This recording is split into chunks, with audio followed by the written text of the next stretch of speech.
and enter the next segment, which is trailer reviews. And I have two trailers to talk about. The first being the Dark Phoenix trailer, the second Dark Phoenix trailer. And so, just right off the bat, I'm conflicted.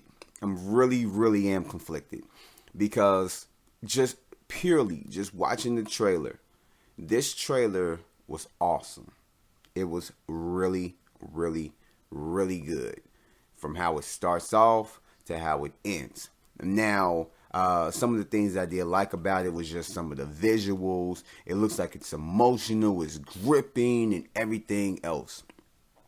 But it's hard to get invested in a trailer to a movie where you're constantly hearing, like you can go on the internet and you can constantly read up on just how bad the movie is.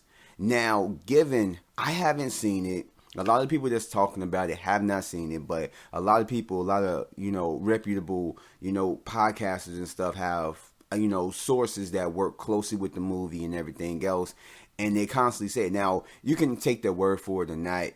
A lot of people, these podcasters that I listen to or whatever, or podcaster that I listen to, I ain't going to say podcasters, but a podcaster I listen to, John Campia, knows people that are close to the film that he's heard says that the movie is bad. His friend Robert Meyer Burnett knows people that works closely with the movies too, and they said the same thing. And and they basically like went back and forth with reports of just talking with each other and just basically just saying, yes, this is what we've heard, this is what I've heard, you've heard the same thing, blah blah blah. And I'm inclined to believe, them because they haven't steered me wrong or whatever, and they like to dig up their sources. But I've also read other things on the internet from other sites and stuff that basically tells the same thing. And so when you got one person saying this, whatever, you got two people saying, okay, yeah, whatever. When you got multiple sources coming out and saying the same thing, then you got to start to, put the pieces together that maybe this is not a good film. And that's what's saddening about it, because looking at the trailer, if you didn't know any of the behind scenes of it, you went into it and just looked at it as like, oh, this is a new film. This looks crazy. I want to see this. Like that's your impression. But it's like it's sad because it does look good from the trailers. The trailers are selling it. That is looking good.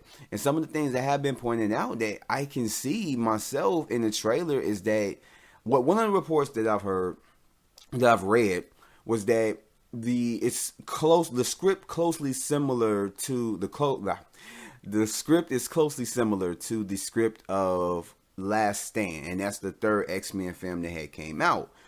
And that film, a lot of people tore it apart. They hated it, blah blah blah.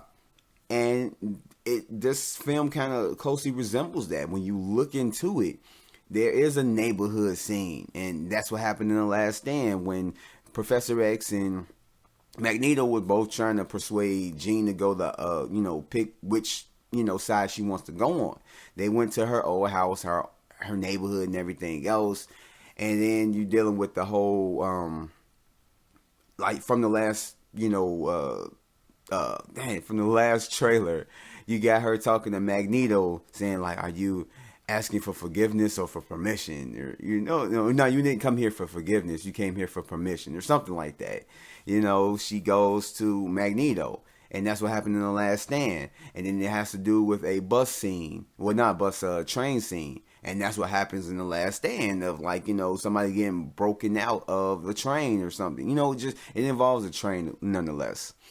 And there are some similarities. Now, given the majority of the film may have a crazy difference from there, just with minor similarities, but overall, the whole spectrum of just the overall film is just totally different. But I'm still just kind of conflicted of is this movie truly going to be good? Are we going to have to sit here and just be like, and that's my reaction when I see a bad film and I'm just not enjoying it and a lot of stupid stuff is happening. I take a deep breath and I'm like, really? And that's just my reaction. But hopefully I find some entertainment, some enjoyment from this movie. Hopefully it's just not a whole total dumpster fire. But hell, I mean, this trailer sells it good. This trailer looks really good. It looks like it has more meat to it. It looks like it has some enjoyment from it. I just hope that my thoughts coming from this trailer is true, that it is worth watching. I say, because like Venom, hopefully it's in the same boat as like Venom. Last year I was wishing the world of Venom. I wanted to see it. I wanted to see a good film.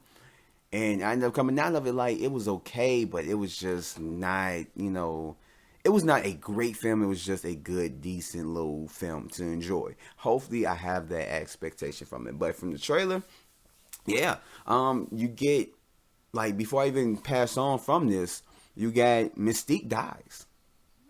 Spoiler alert, they gave it away in the trailer, but she dies. And I'm guessing the reason why they put it in the trailer, because a lot of people was going to probably be like, why would you do this and all this stuff. And a lot of people kind of got that from the first trailer. But in any case, I feel like hopefully that the reason why they put it in the trailer was because simply it is a big part of the movie. Like, it's a significant part as to the reason why there are dire, consequences or dire actions that need to be taken when it comes to her. It's like, yeah, she has a force inside of her that can't be controlled, but she's killed one of us. She's killed her friend. We need to stop her.